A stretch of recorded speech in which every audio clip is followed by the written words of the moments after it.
नमस्कार दोस्तों, परमा एजुकेशन के यूट्यूब चैनल पे आप सभी भाई बहनों का स्वागत करते हैं। तो चलिए शुरू करते हैं यहाँ पे पहले प्रश्न से। लेकिन आगे बढ़ने पहले बता दें कि आज के जो प्रश्न रखे गए हैं, हिंदी से भी प्रश्न रखे गए हैं, ठीक है, हिंदी से भी प्रश्न रखे गए हैं और बाल विकास के भी 15 प्रश्न रखे गए हैं, ठीक है। तो यहाँ पे शुरू करने से पहले बता दें कि जो भाई बहन हमारे चैनल पर नए हैं और सब्सक्राइब नहीं किया चैनल को, तो पहले जाके चैनल को सब्सक्राइब करिए और बेल आइकन का बटन जरूर दबाएं, ताकि जैसे ही लाइव आ जाए आप लोगों के पास एक नोटिफिकेशन पहुंच जाए। और साथ ही लाइक करना ना भूलें और ये शेयर कर दीजिए अपने अपने ग्रुपों में, ठीक है। और एक सूचना और आप लोगों को देनी थी कि जो टेलीग्राम का चैनल था हमारा, वो किसी भाई ने छेड़खानी कर दिया है। उनसे बस इतना ही अनुरोध है कि किसी के चैनल के साथ छेड़खानी न करें। इसमें क्या हुआ है कि वो भाई जो हैं वो हमारे जो चैनल से जो बच्चे हैं उनको क्या कर रहे हैं, उनको हटा रहे हैं, 10 से 15 रोज़ हटा रहे हैं, ठीक है। तो इसी कारण हमने एक नया चैनल बना लिया है टेलीग्राम का, ठीक है। उसी नाम से बना है, तो आप लोग उस ग्रुप में उसका लिंक दे दिया गया है, आप लोग वहाँ से ज्वाइन कर लीजिए। और उसमें आप लोगों को बता दें कि जो 1700 PDF फाइल थे उसको शिफ्ट कर दिया गया है नए चैनल में, ठीक है। तो 1700 PDF फाइल को आप उसमें से प्राप्त कर सकते हैं और पुराने से लेकर नए सभी आप उसमें प्राप्त कर सकते हैं। तो चलिए शुरू करते हैं। यहाँ पे पहले प्रश्न से देख लेते हैं। पहला प्रश्न हमारे यहाँ पे क्या कह रहा है, शिक्षण के क्रियात्मक उद्देश्यों को पूरा करने के लिए पाठ्यक्रम में किस पर जोर देना चाहिए। यानी जो क्रियात्मक, यहाँ पे देखिए एक बात क्या है, क्रियात्मक यानी करने से बल दिया है, करके सीखने पे। तो इसमें किस पर जोर देना चाहिए। पहला यहाँ पे कह रहा है कि सिद्धांत और अवधारणा पे, दूसरा कह रहा है कि क्रिया और प्रयोग और तीसरा कह रहा है विद्यालय प्रबंधक, चौथा कह रहा है कि इनमें से कोई नहीं। तो राइट आंसर हमारा क्या होगा, पहला होगा, दूसरा होगा, तीसरा होगा या चौथा। यहाँ पे देखिए सिद्धांत की बात कर रहा है, नियम की बात कर रहा है, ठीक है। तो प्राथमिक स्तर पे आप नियम का प्रयोग नहीं कर सकते हैं, तो ये हमारा गलत हो गया। और यहाँ पे देखिए बात कर रहा है कि क्रिया एवं प्रयोग, तो चाहे प्राथमिक स्तर हो चाहे उच्च स्तर हो, तो बालक अगर करके किसी चीज़ को प्रयोग कर रहा है तो उसका ज्ञान जो होता है अस्थाई होता है, ठीक है। उसका ज्ञान जो होता है अस्थाई होता है, अस्थाई होता है, जिसके कारण वो अपने ज्ञान का किसी भी समय प्रयोग कर सकता है। और यहाँ पे विद्यालय प्रबंधन से कोई लेना देना नहीं है। तो राइट आंसर जो जाएगा हमारा यहाँ पे दूसरे के साथ जाएगा, क्योंकि यहाँ पे बालक जो होता है करके प्रयोग कर रहा है, यानी सीख रहा है। तो राइट आंसर हमारा यहाँ पे दूसरे के साथ जाएगा। चलिए आगे बढ़ते हैं, अपने दूसरे प्रश्न पे देख लेते हैं। दूसरा प्रश्न हमारा यहाँ पे क्या कह रहा है। दूसरा प्रश्न बहुत ही महत्वपूर्ण है। यहाँ पे देखिए कह रहा है ये कि एक शिक्षक को बच्चों को सिखाते समय निम्नलिखित में से किस पर ध्यान देना चाहिए। यानी बच्चों को सिखाते समय अगर आप एक शिक्षक हैं, आप एक शिक्षक के तौर पे अपने आप को रखें, तो आप क्या करेंगे। पहला कह रहा है कि कक्षा के आकार को सीमित या फिर उसको बढ़ावा देंगे। दूसरा कह रहा है कि जो कक्षा का आकार है उसे किस माहौल में ढाल रहे हैं। और दूसरा कह रहा है शिक्षण पद्धति एवं निर्देशन। और तीसरा कह रहा है कि बालकों के वर्गीकरण। तो राइट आंसर क्या होगा, केवल ए होगा या फिर ए सी होगा या फिर बी सी होगा या फिर चौथा सभी होगा। तो राइट आंसर क्या होगा हमारा, कक्षा का आकार भी एकदम वातावरण शुद्ध होना चाहिए, यानी वहाँ पे कोई जो गतिविधि है अधिक शोर शराबे वाली नहीं होनी चाहिए। दूसरा शिक्षण पद्धतियों के निर्देश, यानी किस बालक के किस बाल केंद्रित होनी चाहिए। और बालक के वर्गीकरण, यानी बालक जो हैं किस प्रकार से सीखना चाह रहे हैं उसके अनुरूप होना चाहिए। तो राइट आंसर क्या होगा हमारा, पहला होगा, दूसरा होगा, तीसरा या फिर चौथा। तो राइट आंसर जो जाएगा यहाँ पे हमारा चौथा सभी के साथ जाएगा। कक्षा का आकार, वातावरण और उसमें जो गतिविधि है उस पर आधारित होनी चाहिए। और यहाँ पे शिक्षण पद्धति किस प्रकार से बालक सीखना चाहते हैं उसके होना चाहिए। और बालकों का वर्गीकरण करना चाहिए कि कौन से बालक को उपचार की ज़रूरत है या कौन से बालक की नहीं, तो उसको हमें देखना चाहिए। तो राइट आंसर हमारा यहाँ पे तीनों सही होगा, तो हमारा चौथा राइट आंसर होगा। चलिए आगे बढ़ते हैं, तीसरे प्रश्न पे देख लेते हैं। तीसरा प्रश्न हमारा यहाँ पे क्या कह रहा है। देखिए तीसरा प्रश्न ये कह रहा है कि शिक्षण अधिगम के अंतर्गत शिक्षक का प्रमुख कार्य है। यानी शिक्षण अधिगम यानी सिखाते समय एक शिक्षक का प्रमुख कार्य क्या होना चाहिए। पहला यहाँ पे कह रहा है कि बालकों को सीखने के लिए अभिप्रेरित करना चाहिए। दूसरा कह रहा है बालकों को पढ़ाना चाहिए। तीसरा कह रहा है कि बालक को खेलने से रोककर अध्ययन में लगाना चाहिए। और यहाँ पे चौथा कह रहा है कि बालक को केवल पाठ्य पुस्तक से पढ़ने के लिए प्रेरित करना चाहिए। तो राइट आंसर हमारा तीसरे का क्या होगा, जल्दी से बताइए। आप लोग यहाँ पे देखिए कि समझ गए होंगे कि राइट आंसर जो जाएगा हमारा पहले के साथ जाएगा। यहाँ पे सिर्फ पढ़ाने से कुछ नहीं होगा। और यहाँ पे देखिए खेल के साथ पढ़ाना बहुत ही उपयोगी होता है। तो यहाँ पे रोकने की बात किया, ये भी केवल यहाँ पे देखिए बात किया, केवल नकारात्मक शब्द है, यहाँ पे पाठ्य पुस्तक से लिया है, यानी सभी को सम्मिलित करना चाहिए। यहाँ पे देखिए बालक को सीखने के लिए यहाँ पे अभिप्रेरित करना चाहिए, यानी स्वतः से सीखने के लिए अभिप्रेरित करना चाहिए। तो राइट आंसर हमारा पहले के साथ जाएगा, ठीक है। तो कमेंट करते रहिए और अपनी संख्या बढ़ाइए आप लोग, ठीक है। अगर पढ़ाने में कोई कठिनाई हो रही है या फिर कोई पढ़ाने का तरीका थोड़ा-सा बदलना है हमें, तो कैसे बदलना है उससे आप सुझाव दे सकते हैं कमेंट बॉक्स में, क्योंकि आप लोग कैसे सीखना चाहते हैं उस अनुसार हमें पढ़ाना है, ठीक है। तो चलिए देख लेते हैं चौथा हमारा क्या कह रहा है। यहाँ पे चौथा भी बहुत ही महत्वपूर्ण है। कह रहा है कि परिस्थितियाँ, यहाँ पे देखिए यहाँ पे स्थान भरना है। परिस्थितियों के अंतर्गत वे परिस्थितियाँ आती हैं जिसके द्वारा छात्र कर नवीन, यानी कर नवीन, यहाँ पे नवीन होगा, ठीक है, नवीन होगा, नवीन ज्ञान कौशल तथा अभिवृत्ति अर्जित करता है। तो पहला करा है प्रशिक्षण प्रयोग, दूसरा करा है यहाँ पे शिक्षण अंतःक्रिया, और तीसरा करा है कि अधिगम अंतःक्रिया, चौथा करा है कि अधिगम प्रयोग। तो राइट आंसर हमारा क्या होगा चौथे का, जल्दी से बताइए आप लोग कि राइट आंसर क्या होगा। अगर हम यहाँ पे पहले को रखें यहाँ पे, तो शिक्षण, देखिए यहाँ पे पहला हमारा बन रहा है कि शिक्षण जो होता है, ठीक है, शिक्षण परिस्थितियों के अंतर्गत नहीं बैठ रहा है।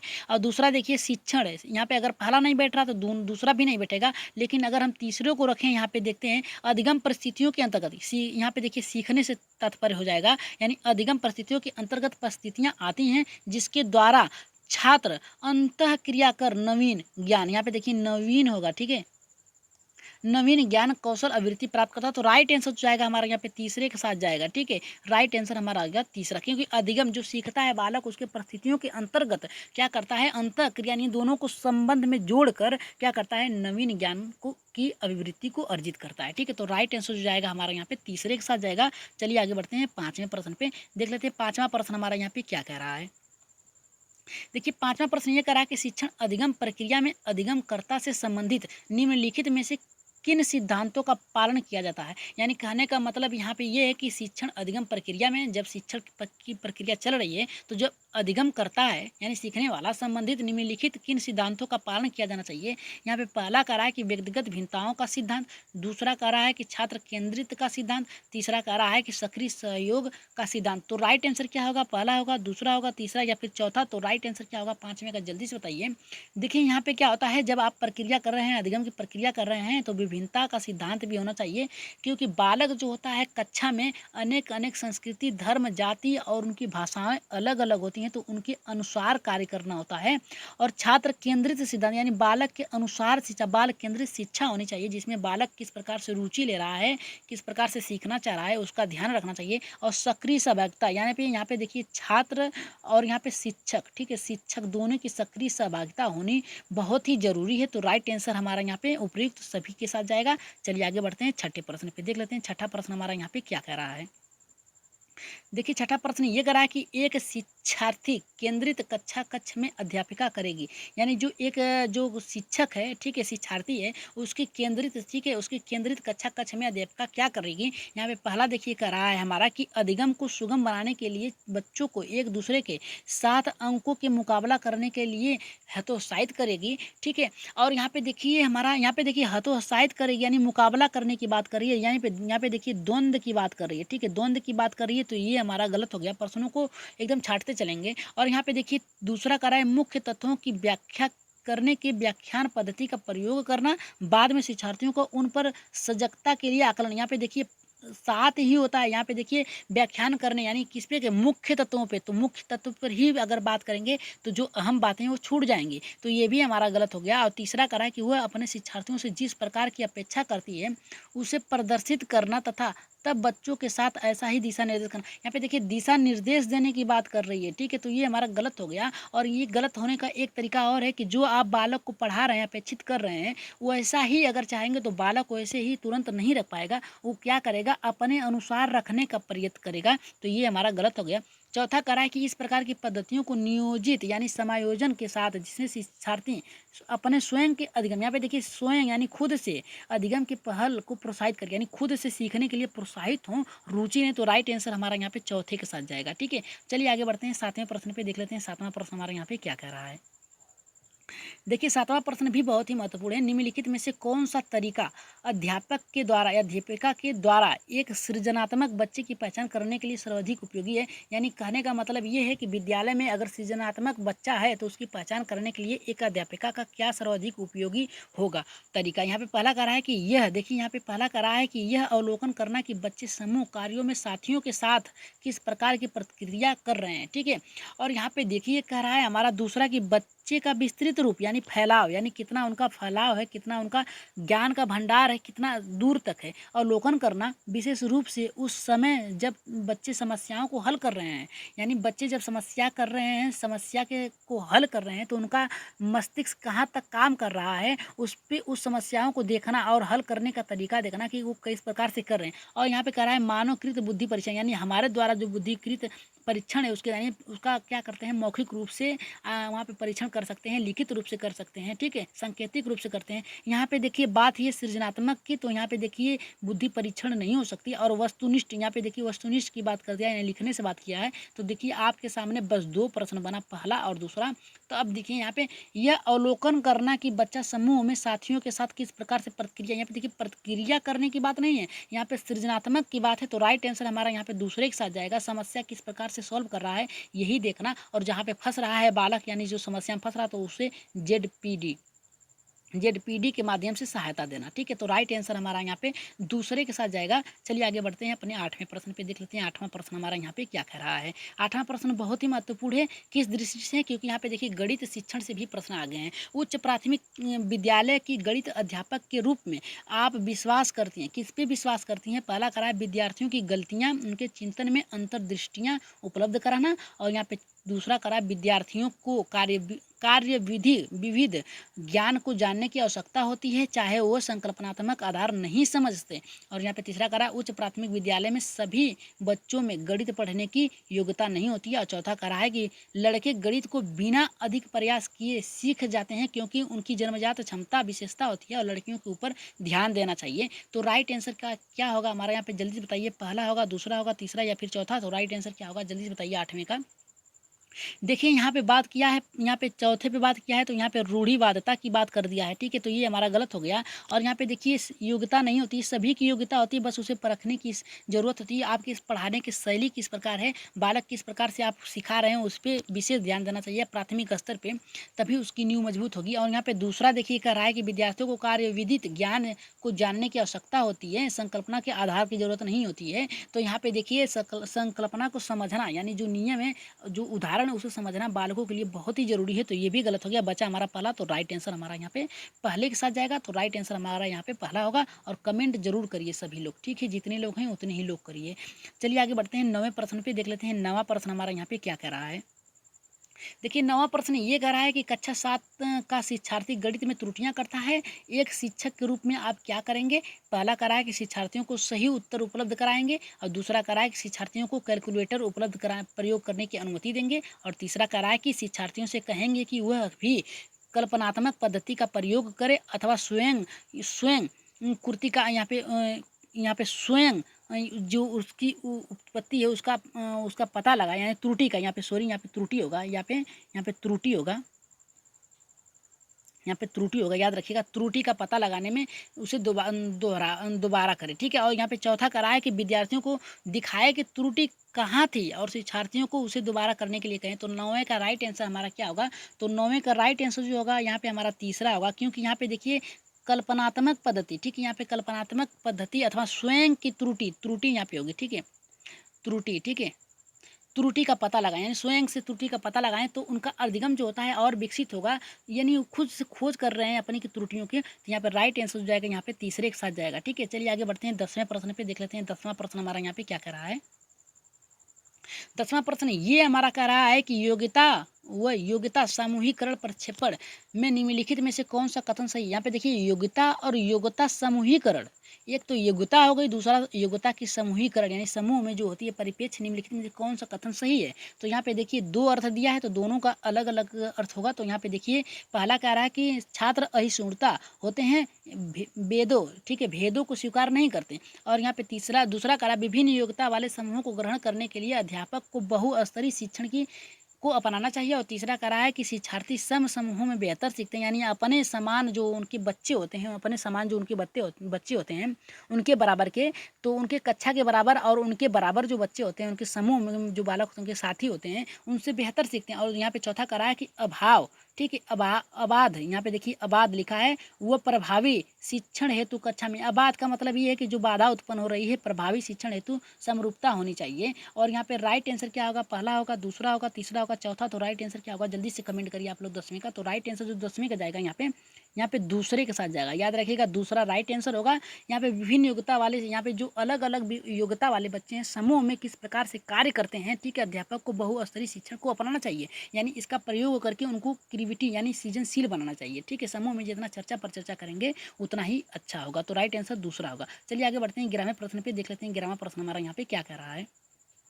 11वां प्रश्न ये कह रहा है कि कक्षा में ध्यान न देने वाले बच्चे से व्यवहार करने के लिए कौन सा उपाय सर्वाधिक उपयोगी। यानी कक्षा में अगर एक बालक है, आपके बातों को नहीं सुन रहा है, यानी आप जो पढ़ा रहे हैं उस पर ध्यान नहीं दे रहा है, तो उसके व्यवहार के लिए परिवर्तन करने के लिए आप क्या करेंगे सर्वाधिक। यहाँ पे पहला कह रहा है कि ध्यान केंद्रित करने के लिए कार्य करते हुए बच्चे को खड़े रहने की अनुमति देंगे। दूसरा कह रहा है बच्चे के ध्यान की उनको स्फूर्ति युक्त बनाने के लिए बीच बीच में उसको अवकाश देंगे। और तीसरा करा है बच्चे को समूह कराने के लिए उसे कक्षा में सबके सामने बार बार डांटेंगे। और यहाँ पे चौथा करा है बच्चे को उस जगह बैठाना जहाँ से सबसे कम उसका ध्यान भंग हो, ठीक है। तो राइट आंसर यहाँ पे हमारा क्या होगा, यहाँ पे 11वें का पहला होगा, दूसरा होगा, तीसरा होगा या फिर चौथा होगा। तो 11वें का राइट आंसर जो जाएगा यहाँ पे चौथे के साथ जाएगा, याद रखिएगा। उस स्थान पे बताना जहाँ पे उसकी जो उसकी ध्यान भंग हो रहा है, उस जगह पे बैठाना कि जहाँ वो अच्छे से सीख सके, शोर शराबा ना हो। तो राइट आंसर हमारा यहाँ पे चौथा होगा। चलिए आगे बढ़ते हैं, अपने 12वें प्रश्न पे देख लेते हैं। 12वां प्रश्न हमारा यहाँ पे क्या कह रहा है। देखिए 12वां प्रश्न ये कह रहा है कि एक पीटी, यहाँ पे देखिए एक पीटी का मतलब ये खेल शिक्षक है, क्रिकेट के खेल में अपने शिक्षार्थियों के क्षेत्र रक्षण की को सुधारना चाहता है। निम्नलिखित में से कौन सी युक्ति शिक्षार्थियों को अपना लक्ष्य प्राप्त करने में सर्वाधिक सहायक होगी। तो यहाँ पे देखिए पहला करा है कि शिक्षार्थियों को क्षेत्र रक्षण का अधिक अभ्यास कराना। दूसरा करा है यहाँ पे शिक्षार्थियों को ये बताना कि क्षेत्र रक्षण सीखना उनके लिए किस प्रकार महत्वपूर्ण है। और यहाँ पे तीसरा करा है बेहतर से संरक्षण और सफलता की दर के पीछे तर्क को स्पष्ट करना। और चौथा करा है क्षेत्र रक्षण को प्रदर्शित करना और शिक्षार्थियों को अवलोकन, यानी यहाँ पे चौथा करा है कि खुद से क्षेत्र रक्षण करना और शिक्षार्थी को कहना कि अवलोकन यानी देखें, ठीक है। तो राइट आंसर हमारा यहाँ पे क्या होगा, जल्दी से बताइए आप लोग कि 12वें का राइट आंसर क्या होगा। तो 12वें का राइट आंसर जो जाएगा यहाँ पे पहले के साथ जाएगा। सबसे उपयुक्त तरीका यहाँ पे है कि शिक्षार्थियों को क्षेत्र रक्षण का अधिक अभ्यास, जितना अभ्यास करेंगे बालक उतना ही अच्छे से सीखेंगे। तो राइट आंसर हमारा यहाँ पे पहले के साथ जाएगा, ठीक है। चलिए आगे बढ़ते हैं, 13वें प्रश्न पे देख लेते हैं। 13वां प्रश्न हमारा यहाँ पे क्या कह रहा है। एक शिक्षक को क्या करना चाहिए, ठीक है, कक्षा में क्या करना चाहिए या फिर क्या करना चाहिए। यहाँ पे देखिए पहला करा है व्याख्यान पर अधिक ध्यान देना चाहिए और ज्ञान के आधार पर उपलब्ध कराना चाहिए। और यहाँ पे दूसरा करा है शिक्षार्थियों द्वारा की गई त्रुटियों को एक भयंकर भूल, यहाँ पे देखिए भूल होगा, भूल के रूप में लेना चाहिए और प्रत्येक त्रुटि के लिए गंभीर टिप्पणियां देना चाहिए। और तीसरा करा है कि शिक्षार्थी कितनी बार गलती करने से बचता है इसे सफलता में माप के रूप में लेना चाहिए। और चौथा करा है कि जब शिक्षार्थी विचारों को संप्रेषित करने की कोशिश कर रहे हों तो उन्हें ठीक नहीं करना चाहिए। तो राइट आंसर 13वें का हमारा क्या होगा, जल्दी से बताइए। तो राइट आंसर जाएगा यहाँ पे चौथे के साथ जाएगा, याद रखिएगा चौथे के साथ क्यों जाएगा। यहाँ पे आप लोगों को बता दे रहे हैं कि यहाँ पे शिक्षार्थी विचार को संप्रेषण यानी किस प्रकार से सीख रहे हैं, कोशिश कर रहे हैं, कोशिश करने के तरीके में अगर वो कोशिश कर रहे हैं, प्रयास कर रहे हैं किसी त्रुटि को गलत त्रुटि को सही करने में, तो उसे बीच में नहीं टोकना चाहिए, ठीक है। क्योंकि अगर आप बताएंगे तो उसकी जो सोचने की शक्ति कट जाएगी, माध्यम जो है विकास का वो कट जाएगा जिसके माध्यम से वो सीख रहा है। अगर आप थोड़ा सा रुक जाएंगे, उसको सहायता थोड़ी लास्ट में करेंगे। आप लोगों को पता है कि जेडपीडी जहाँ पे बालक रुकता है, ठीक है, जहाँ पे बालक रुकता है अधिक समय तक वहाँ पे दिया जाता है जोर, न कि बीच बीच में अगर बालक रुक रहा है तो तुरंत दिया जाए। जेडपीडी का अर्थ ये होता है कि बालक किस जगह जाके रुक गया है, एकदम से आगे नहीं बढ़ रहा है, तब वहाँ पे सहायता दी जाती है, ठीक है। तो यहाँ पे देखिए संप्रेषित अपने विचारों को संप्रेषित यानी कर रहा है, कोशिश कर रहा है, तो वहाँ पे उसे ठीक नहीं है करने रुकने का, ठीक है। तो राइट आंसर यहाँ पे हमारा चौथे का होगा।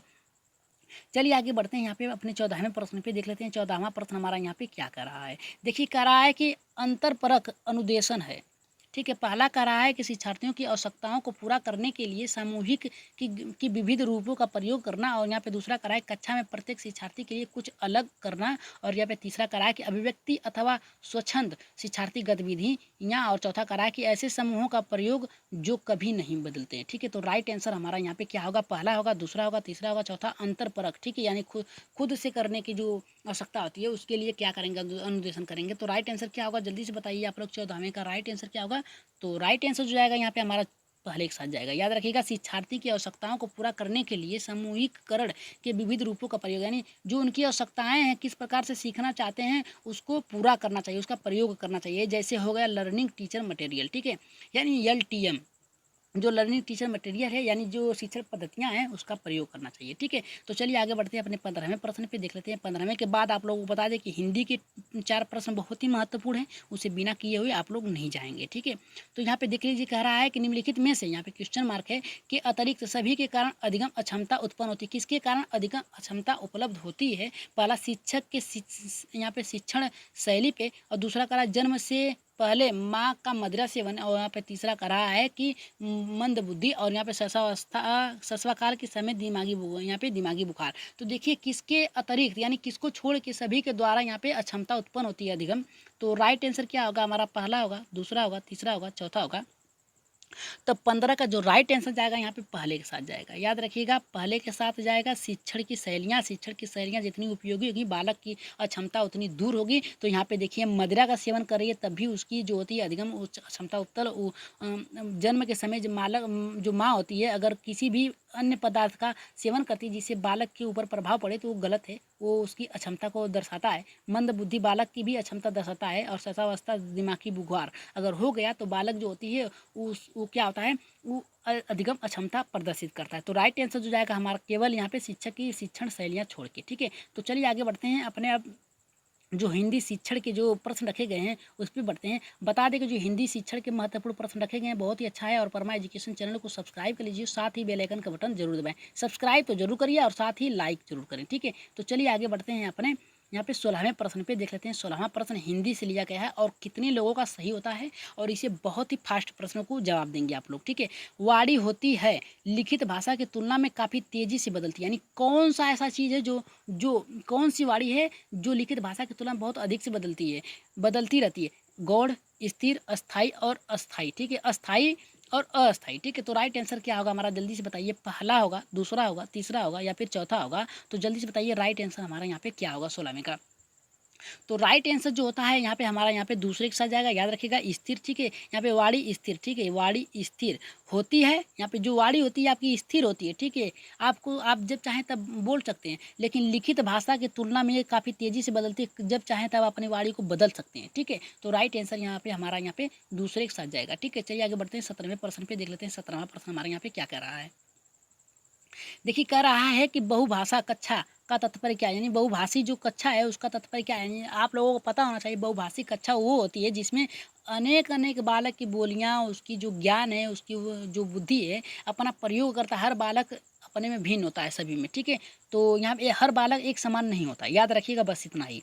तो यहाँ पे पहला कह रहा है कि जिस कक्षा में कम से कम 2 भाषाओं में पाठ्य पुस्तक उपलब्ध होगा। दूसरा कह रहा है कि जिस कक्षा में प्रत्येक बच्चे के घर में बोली जाने वाली सम्मान दिया जाना, यानी जो बोली जाती है भाषा उसको सम्मान विद्यालय में देना चाहिए। और तीसरा ये कह रहा है कि जहाँ बहुत सी भाषाओं का अध्ययन किया जाता है। और चौथा कह रहा है कि जिस कक्षा में के शिक्षक या शिक्षिका 2 या 2 से अधिक भाषाएं पढ़ लिख सकते हैं। तो राइट आंसर हमारे यहाँ पे 17वें का कौन सा होगा? पहला होगा, दूसरा होगा, तीसरा होगा, चौथा होगा? तो 17वें का राइट आंसर जल्दी से बताइए आप लोग। तो 17वें का जो राइट आंसर होगा यहाँ पे हमारा जाएगा चौथे के साथ। यहाँ पे देखिए, शिक्षक और छात्र शिक्षिकाएं। ठीक है, यानी जो शिक्षक शिक्षिकाएं जो अलग अलग भाषा का प्रयोग करती हैं और सीखती हैं। ठीक है, तो आप लोगों को पता है, चाहे बालक हो, ठीक है, चाहे यहाँ पे शिक्षक हो, वो सभी क्या होते हैं, भिन्न होते हैं अपनी अपनी भाषाओं से। जितना प्रयोग करेंगे उतना अच्छा होगा अलग अलग बोलियों का। ठीक है, तो बालक भी कुछ नए नए वाक्य सीखेंगे। तो यहाँ पे राइट आंसर चौथा होगा।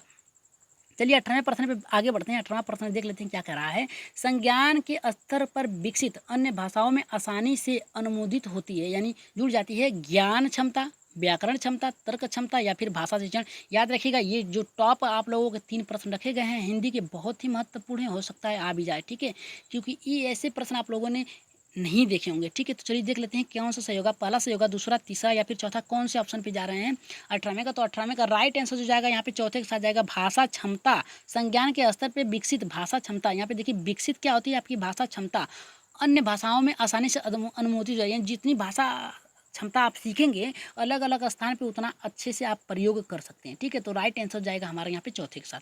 चलिए 19वें प्रश्न पे आगे बढ़ते हैं। 19वें के प्रश्न के बाद आप लोगों को कुछ नोट्स रखे गए हैं बहुत ही महत्वपूर्ण।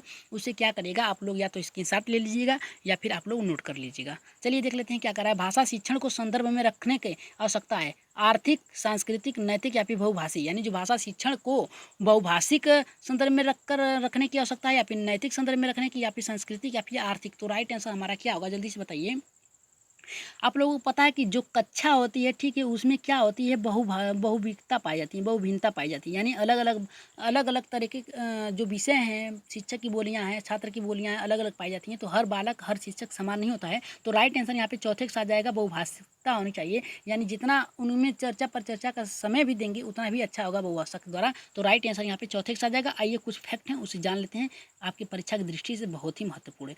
यहाँ पे देखिए, पहला यहाँ पे है, कह रहा है कि शिक्षा, व्यापक अर्थ में शिक्षा एक ऐसी प्रक्रिया है जो जीवन भर चलती रहती है। इस प्रक्रिया के अंतर्गत ज्ञान, अनुभव, कौशल तथा अभिव्यक्ति सभी कुछ आते हैं। इस प्रकार के जीवन में सभी प्रकार के अनुभव संभव शैक्षिक बन जाते हैं। ठीक है, और यहाँ पे देखिए स्कूलन क्या होता है, इसे जान लीजिए। स्कूलन शब्द बहुत बार पूछा गया है। ठीक है, स्कूलन वह प्रक्रिया जिसमें चेतन रूप में मूल्य, ज्ञान तथा कौशल को बच्चों के एक औपचारिक स्थिति के रूप में अंतर्गत प्रदान किया जाता है। याद रखिएगा, जो स्कूलन होती है इसमें क्या किया जाता है, बालकों की वृद्धि की जाती है ज्ञान की। ठीक है, अब बात करते हैं यहाँ पे अधिगम की। ठीक है, अधिगम क्या होता है इसके बारे में जान लेते हैं। अधिगम एक ऐसी प्रक्रिया जिसके द्वारा अभ्यास अथवा अनुभव के आधार पर व्यवहार में परिवर्तन संभव होता है। शारीरिक परिवर्तन अधिगम में अंतर्गत शामिल नहीं है, यानी याद रखिएगा, शारीरिक परिवर्तन को छोड़ के सभी परिवर्तन क्या करता है, आपका अधिगम के अंतर्गत आता है। अब यहाँ पे देखिए शिक्षण, यहाँ पे शिक्षण अधिगम प्रक्रिया क्या होती है, यहाँ पे 3 है। ठीक है, याद रखिएगा 3 है। अध्यापन, अनुभव प्रदान करने में शिक्षक का योग, यहाँ पे देखिए अनुभव प्रदान करने से है, और दूसरा कह रहा है कि अध्यापक विद्यार्थियों को यहाँ पे अधिगम अनुभव प्रदान करने के लिए विभिन्न तरीकों को अपनाना, यहाँ पे विभिन्न तरीकों को अपनाना चाहिए। और यहाँ पे तीसरा कह रहा है कि शिक्षार्थियों में विशेष सामग्री के अधिक आदान प्रदान के लिए, यानी आदान प्रदान यहाँ पे आमोद प्रमोद करना चाहिए। और इस प्रकार के प्रभावशाली अध्यापन वही हैं जो उचित, सफल और अधिगम अनुभव को उपलब्ध कराते हैं। ठीक है, तो चलिए आगे देख लेते हैं, थोड़ा सा और है यहाँ पे देखिए, कह रहा है कि अधिगम, यहाँ पे देखिए, यहाँ पे अधिगमकर्ता से संबंधित कुछ प्रश्न है, इसे भी आप लोग PDF दे दिया जाएगा नए टेलीग्राम चैनल पे, उसे देख लीजिएगा।